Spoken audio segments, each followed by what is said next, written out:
The age of addiction. So without further ado, man, I get straight into the video and see what this video is about, man. Addictions have always been a thing in this world, and it's inevitable people get them. Each generation has had a different set of ones affect them more compared to the next. Boomers were more addicted to cigarettes and alcohol, being the victim of the tobacco industry and having them pay off doctors to say things like this. You know, this night work's kind of rough, isn't it? That's right. But a camel's always a pleasure. Yes, folks, the pleasing mildness of a camel is just as enjoyable to a doctor as it is to you or me. But hey, it's all good. They made it for that stress by beating their millennial children for asking them to get a toy. Millennials and Gen X are more addicted to alcohol and prescription drugs, and also posting the most cringe content you'll ever see on TikTok.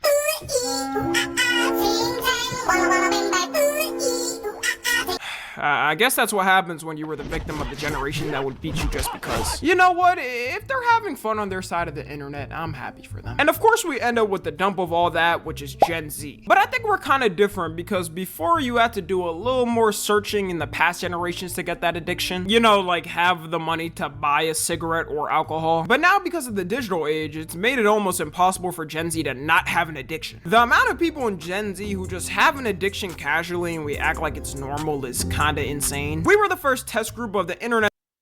That's what I'm saying. People act like pretending like, oh yeah, it's a good thing. It's an okay thing to have addiction. But what they don't understand is no one was born addicted. No one. And that's probably like, hold up. If someone like were born with some disease, you know what I'm saying, they probably addicted to a certain thing. That's it. You know what I'm saying? But 98% of the time, bro, people do not born with addictions. You get what I'm saying? For example, someone that is addicted to video games, bro. You are not born like that. You are not born automatically addicted to video games the first day of your birth. No, you develop addiction. You get what I'm saying? Become slowly, and then boom, you're addicted to it. What else? Like a lot of other things like eating, addicted to eating too many sugar things. You know what I'm saying? Food, sugar food, a lot of things. You develop addiction, and then you can break it. You can stop being addicted to a certain thing if you have um the accountability and the mindset to just leave it. You get what I'm saying? Internet's effect on a younger generation, and now that everyone's on the internet 24/7, like 90% of people have an addiction because of the internet. So I want to talk about all the ones that are getting pushed and more amplified with us, I would say. And we could start off with food. Okay, food didn't start with us, and Gen Z isn't even the fattest generation, but because of online ads and social media ads, it's very easy to push. We haven't even paid attention to the thought of how many food delivery apps we have. Bro, growing up, I remember the most you could deliver to your house was a pizza. It would be late night, and if you Right. Pizza, bro. Pizza, that's it. That's the main thing. And then not food like other things like shoes, clothes, yeah, but we're talking about food like nutrition, like food right now. You get what I'm saying? Yeah, the only thing was pizza and that's it.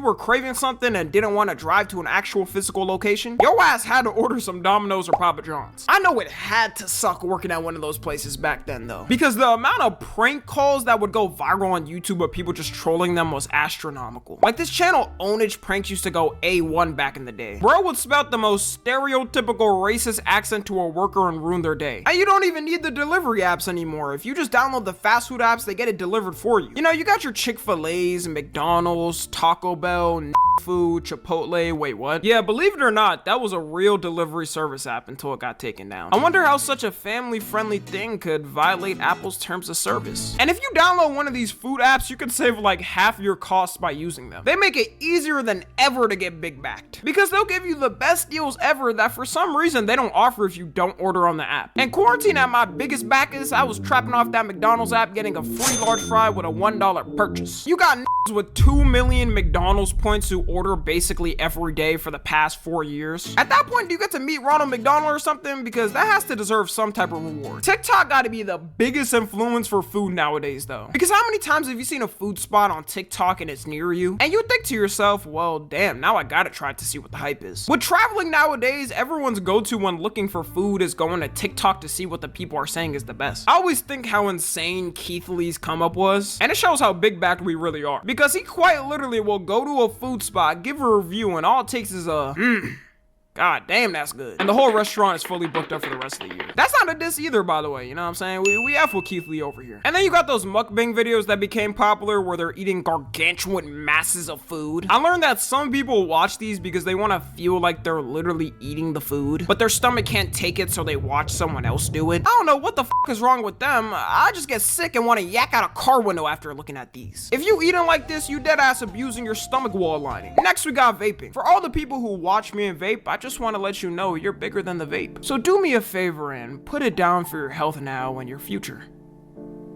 And pick up a cigarette like a real. I always find it so insane that our generation was bombarded with PSAs about smoking and the harmful effects of it. Everyone ended up thinking we wouldn't be affected by it as much and be a much more healthy generation. Until they released flavors with the name Mango Cherry Freeze and Fortnite carts that no one knows the origin of to change minds instantly. I knew our generation was going to be the most addicted to it when I would walk in the school bathroom and casually see two in a stall with clouds of smoke coming out of it. And you'd have some dude on lookout paying attention to the sound of the jingling of keys to tell if a staff member was around or not. Then they start fumbling around and waving the smoke around to try to hide it. I didn't even know how bad it was at first though, until I found out kids in elementary school are doing it too. As a kid in elementary school, where the fuck are you getting the money to even afford that? Are you selling your rare Fortnite skins or something, then ordering them on eBay? According to statistics, 3.5% of middle schoolers in America vape as well. Low-key, we gotta bring back those scary anti-smoking ads. Because I remember when I was a kid being terrified of the thought of smoking. They would show the diagram of a healthy lung versus smoker lung, and I would have nightmares for the rest of the week. And no, you can't quit at any time. If you're somebody that has to sit there and reason with your friends like you're making a deal on Wall Street that you can, then let me introduce you to the last stage of grief, acceptance. It's okay to accept the fact that the rest of your friends are gonna live amazing, willing, full lives until 80, 90, or 100. And at 40, you're gonna drop randomly in your kitchen after those Mango Cherry Freeze chemicals reach your heart. And weed smokers, where y'all going? Cause y'all ain't safe from this either. In general, I think out of a weed smoker and vape smoker, the weed smoker is usually more healthy. Mainly because the product doesn't have mysterious chemicals imported from a factory in Beijing. Nowadays though, they be lacing the hell out of that weed, so I don't even know about that anymore. You could be picking up what you think is some regular off from your local dealer, and it ends up being laced with fent, raccoon, and pee. The most annoying thing about weed smokers is they do the same thing as vape smokers, saying they can quit at any time, but they'll also argue with you saying it makes them more productive, and they'll bring up successful people that do it as an example, like I don't know, Snoop Dogg or Wiz Khalifa. The person saying it though 99% of the time is never productive. Like you ask them what they did through the week, and it's take a shower once, rage on Valorant, goon to Sophie Rain, then smoke 7 times. If you're not one of those productive people using it, then you can't say it. And you'll also never be as productive as someone sober in that time. It's so bad, you got who will work the whole week, then half of their paycheck is going to some rolling papers and that flight duck pack. I think the reason why the rise of addictions and smoking weed is because it's so easy to access nowadays. They got whole apps meant to deliver strains to. It's not about only easy access. It's also about people normalizing it. You get what I'm saying? People normalize it, bro. Oh yeah, you're addicted. Oh yeah, that's, you know what I'm saying?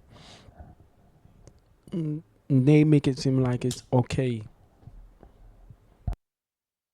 To people, and you can go on Snapchat and casually see 10 dealers in a 1-mile radius. Back then, people were scared of getting caught, especially when the internet wasn't a thing. Plus, it was a lot more penalized, so people didn't take the risk. Next, we got gooning. I already made a whole video on this, so we don't gotta spend a lot of time on this. But the algorithms nowadays, more than ever, are meant to fuel horniness. Like, have y'all ever opened your Instagram feed or TikTok feed and they're literally throwing it in your face? No matter how many times I click not interested, it doesn't work. I think they have the button there just for fun. The best platform I see optimized where I don't see it as YouTube because my algo is built brick by brick. It still happens though, trust me. Like somebody watching this probably got some freaky AI chatbot ad. But on Instagram and TikTok, they purposely don't listen to me. I just want one person to do some research on these algorithms and see if they got a horny piece of code written in there. A lot of people also talk about why were we so sexual at a young age, which is kind of true, you know, when I think about it. It's a mix of things. One being the internet, although it's not as bad as now. Like a Gen Alpha kid with unmonitored access in 2025 is probably gonna win this corn at the age of 7. Probably a mix of us looking at these Disney stars when we were kids and thinking of some freaky.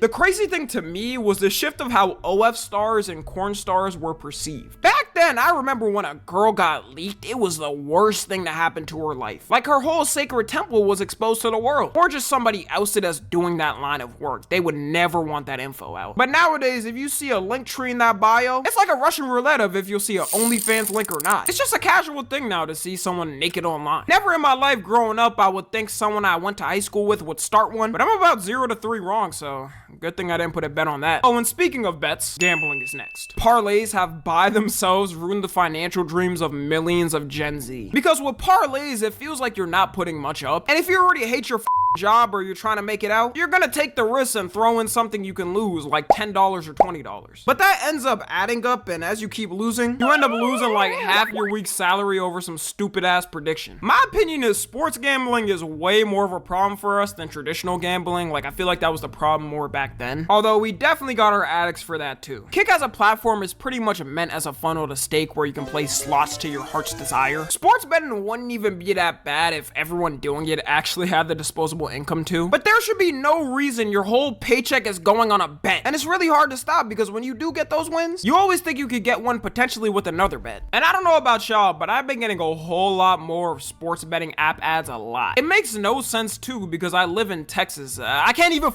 gamble here. So why are they even pushing it here when it's banned? Like it makes zero sense to me. It's almost like they know people can use VPNs to do it anyways. And they be giving some crazy ass bonuses just for you to join and make a single bet. Like who wouldn't take a free $100 to bet for just a tiny risk of forever being indebted to the app and watching every single one of the 500 bets you made in the past week? Just a tiny risk though. The sports betting industry growth is so insane when you look at the chart. Just 7 years ago, it was only $209 million and now it's around $4 to $6 billion. If this ain't an indication of a recession, then I don't know what is. People's doing anything to get money. I guarantee there's some dads out there risking their paycheck and if their kids get to eat just to see if the bet will hit of LeBron getting over 40 points in a game. Next, we got caffeine. And it's time to be open and honest, y'all. This is probably the thing I match closest with. My excuses though, I only take pre-workout on days I work out, which is 5 days in a week. Not really a good excuse though, but trust me, I could quit anytime. I just need a little powder sprinkled in my toothpaste to get my bones jolting. Caffeine addiction is probably the easiest one to get because when you're tired in a day and need a little boost, it's one of the few legal substances. Yeah, that's true. And especially, but when you're drinking them, they taste good. I ain't gonna lie, they taste good.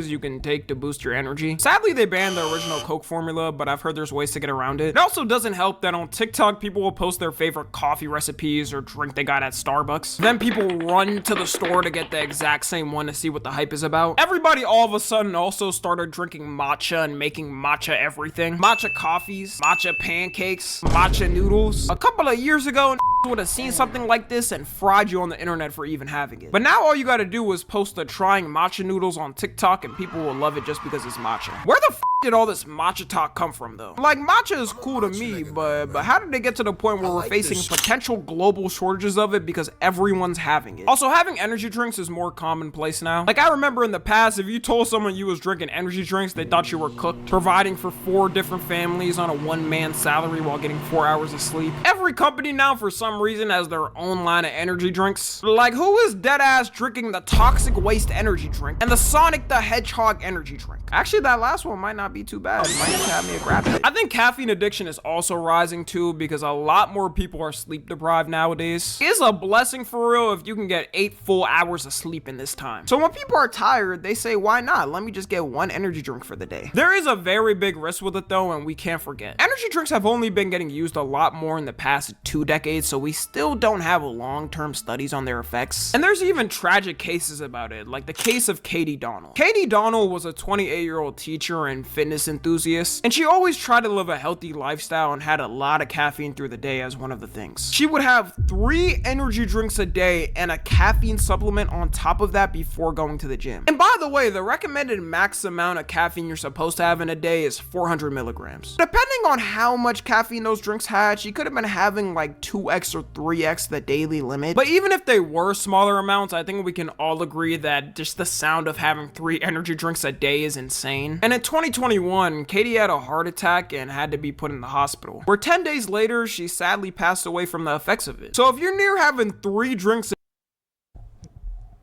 Wow. Wow. Wow. I have no comments on that, man. This is... Ooh.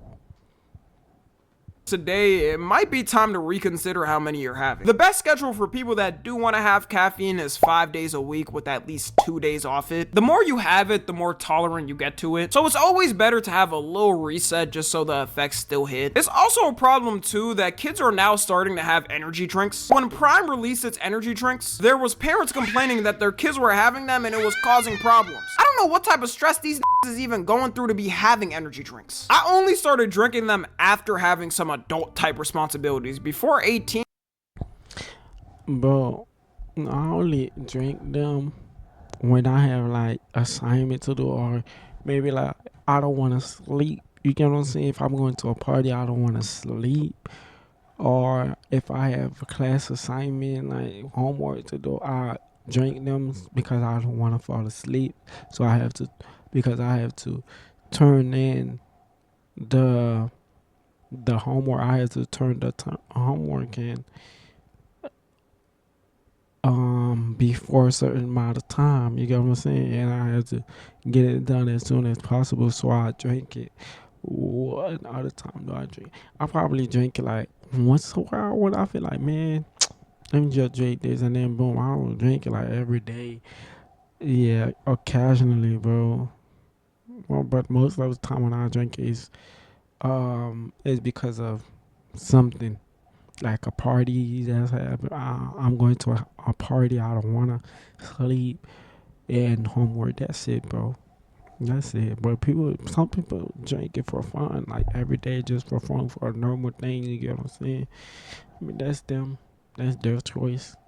I wasn't having them. And once again, parents strike again at not monitoring their kids, because how do they even get access to these energy drinks? Since I said I only have them when I work out, we might as well throw gym in there as an addiction. Some of y'all might think it's odd that gym is here, but if you see how fitness social media is now, you know how bad it can get. There's been a lot more of a rise in gym influencers since 2020. I'm glad the gym is becoming way more popular though, because in general, it's good for everyone's health. But the lengths some people take to look like some of the influencers online is unbelievable. It's universally known now that a lot of influencers online straight up use performance enhancing drugs to look the best. One of the biggest known cases I would say is The Rock. Everyone knows for his physique at his age, it's almost impossible for him to look like this without taking some type of performance enhancing drug. He always denies it and says he doesn't use them, which no one believes. Because when your job is to look the best, a lot of these influencers and celebs feel like they have no choice but to take them to keep up with everyone. And people in the gym community point out all the time who may be fake or real. One of the biggest gym influencers on YouTube's job is literally predicting from years of experience what influencer or celeb transformation is real or fake. But even if the influencers doing it are natural, it's never good to compare yourself, because their entire job is meant to look good. Like, they can spend hours at a time in the gym every day to look like that. Meanwhile, the average person usually gets out of school or work and can have 1 or 2 hours max. And it leads to people thinking they have to take the same drugs those influencers are taking. Nowadays, there's people who will show their journey through taking steroids or testosterone casually. I guess it's kind of good they're being honest, but like, can you imagine people did this for any other drug? Imagine a meth addict showing their journey of taking it through the years. And the people taking these drugs are getting younger and younger because they look up to these guys, ruining their whole body before it even got time to fully develop. It's okay to accept the fact that you probably won't reach their level, and if you do, it'll just take you significantly longer, which is fine. Like, bro, you got decades of your life to reach that type of build if you want to. You don't gotta rush it when you're young. And the reality is, you probably won't even want to keep up with with that type of physique because it'll be too much work. The last category we got, which 90% of my audience will relate to, is unemployment. Unemployment is the new cool lifestyle that everyone's getting into. I'm 34. 34? Okay, what do you do?